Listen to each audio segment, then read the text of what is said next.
নির্বাচন, আমাদের জাতীয় নির্বাচন, যে নির্বাচন আমাদের জন্য একদিকে যেমন আনন্দের, তেমনি নির্বাচনটা একটি আমাদের জন্য লড়াই।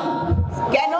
দীর্ঘ 17 বছর পরে আপনারা নির্বাচনের অধিকার পেয়েছেন, আপনারা একটা জবাবদিহিমূলক সরকার প্রতিষ্ঠা করবেন। সেই জন্য আজকে বাংলাদেশে আপনারা জানেন 17 বছরে আমাদের অনেক শহীদ ভাই, আমাদের বোনেরা, আমাদের নেতা কর্মী খুন হয়েছে এবং 24শে গণঅভ্যুত্থানে আমাদের ছোট ছোট সন্তান থেকে শুরু করে আমাদের মা বোনেরা সমস্ত জননেতা নেমে এসে ফ্যাসিস্ট সরকার পতন ঘটিয়েছে। তারপরে আমরা আজকে আমাদের যে চেয়ারম্যান জনাব তারেক রহমান দেশে এসেছিলেন এবং তিনি নির্বাচন ঘোষণা দিয়েছেন।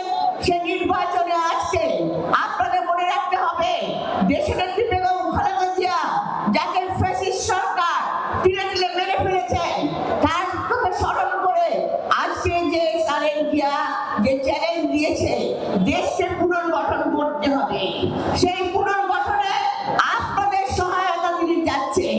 আজকে এই দেশকে গড়ে তুলতে চলে ভাই, সেই গুম খুন আমাদের শহীদদের রক্তের আত্মা তারা শান্তি পাবে।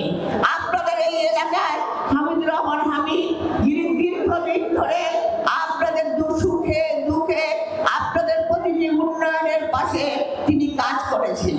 আজকে তিনি ধানের শীষের প্রার্থী এবং এই প্রার্থীকে আগামী 12 তারিখ আপনারা ধানের শীষে ভোট দিয়ে জয়যুক্ত করবেন।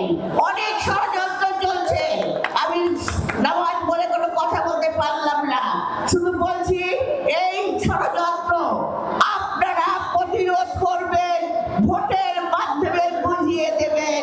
7 আসনে এই যুদ্ধ যারা আমার লড়াকু সৈনিক আছে, যারা জনগণ আছে, তারা দেশকে ভালোবাসে, গণতন্ত্রকে ভালোবাসে, তাই তারা ধানের শীষে ভোট দেবে। তাই আজকে ধানের শীষের প্রার্থী জনাব হামিদুর রহমান হামিদ, তাকে আপনাদের কাছে আমার ইনশাআল্লাহ ভোট দেবেন। কাকে? ধানের শীষে ভোট দেবেন। কাকে? ধানের শীষে। বাংলাদেশ জিন্দাবাদ। নারীদের নিয়ে 1 সেকেন্ড বলে দিন, নারীদের নিয়ে অনেক নারী আছে এখানে, একটু বলে দেন। আপনাদের কাছে আমার বিশেষ অনুরোধ, আজকে যে ওয়াকফ থেকে অর্থ করে ফেলে দেওয়ার জন্য একটা চক্রান্ত করছে, আপনারা জানেন তাদের বিরুদ্ধে আপনাদের মুখে রাখতে হবে।